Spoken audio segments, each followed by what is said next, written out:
आइए बात करते हैं वर्तमान दौर की पत्रकारिता और संभावनाओं के बारे में। पिछले काफ़ी समय से बहस छिड़ी है कि गोदी मीडिया, जिसको हम मीडिया पर लगाम लगाने के संदर्भ में इस्तेमाल करते हैं, के कारण हम एक स्वस्थ पत्रकारिता नहीं कर पा रहे। मैं व्यक्तिगत रूप से इससे पूरी तरह सहमत नहीं हूँ।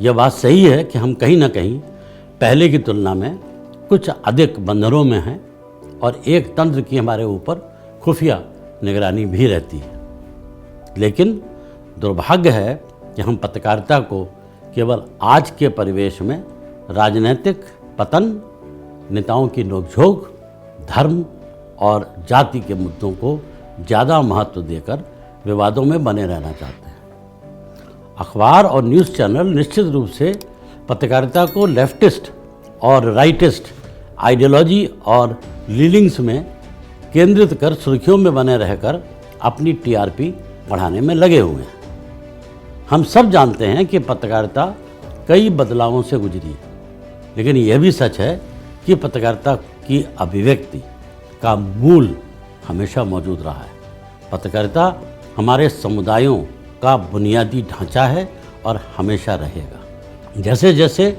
सोशल मीडिया का प्रचलन बढ़ रहा है, पत्रकारिता एक नया रूप लेती जा रही है।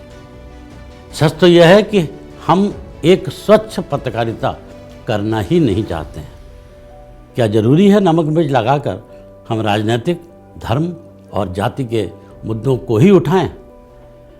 मेरा मानना है आम आदमी की ज़िंदगी से जुड़े ऐसे बहुत से मुद्दे हैं जिन पर यदि आज के युवा पत्रकारों को सही तरीके से ट्रेन किया जाए तो यह एक अच्छी पत्रकारिता का उदाहरण प्रस्तुत कर सकेंगे। यह सही है, बहुत से अच्छे और गलत काम भी हो रहे हैं, लेकिन अगर आप बंद कमरे में बैठकर व्हाट्सएप यूनिवर्सिटी का सहारा लेकर कट एंड पेस्ट करके टेबल टॉप जर्नलिज्म करेंगे तो शायद गलती आपकी ट्रेनिंग में है।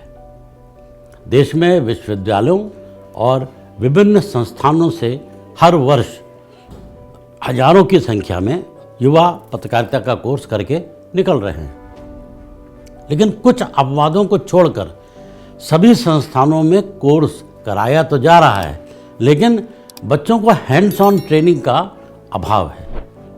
पत्रकारिता केवल किताबों से नहीं, बल्कि सही रिसर्च, इंटरव्यूज़, ऑब्जर्वेशन, स्किल्स, यह आपको एक अच्छा कंटेंट प्रस्तुत करने में सहायक होती है।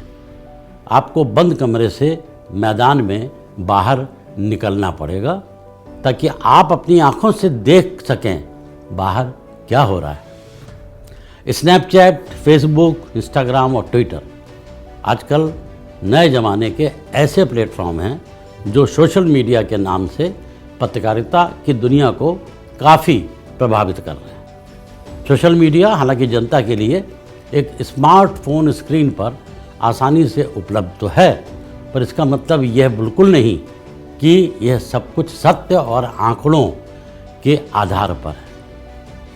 ऐसा लगता है कि पत्रकारिता उन लोगों के लिए एक साधन बन गई है जो विनाशकारी सोच के साथ काम करते हैं तथा अपने काम में गपशप, घोटाले तथा मनोरंजन जैसी चीज़ों का समावेश करते हैं जिसमें अच्छाई कम, गंदगी ज़्यादा है।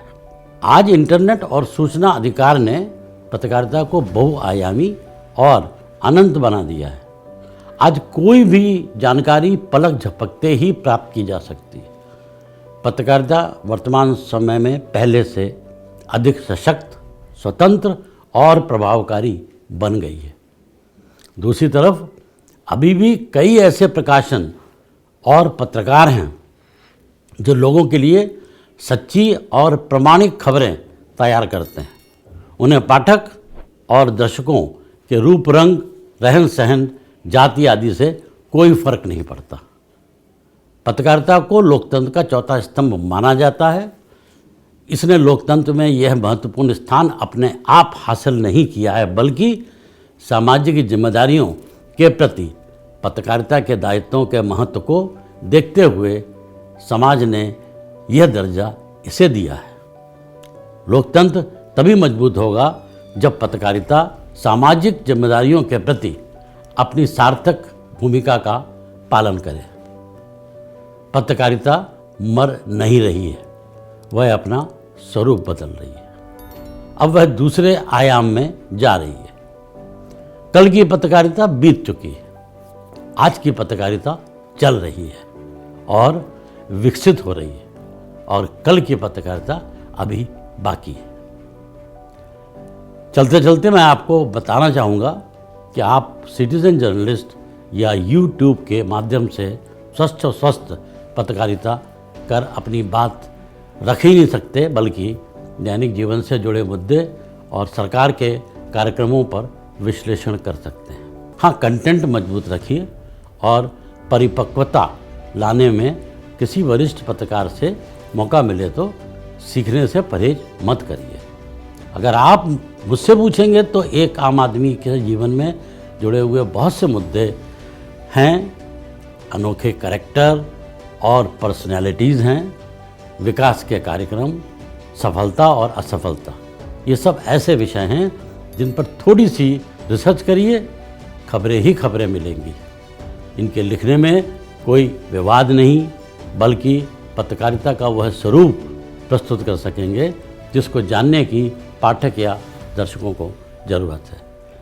मिलते हैं अगले एपिसोड में कुछ ऐसी ही नई पेशकश के साथ।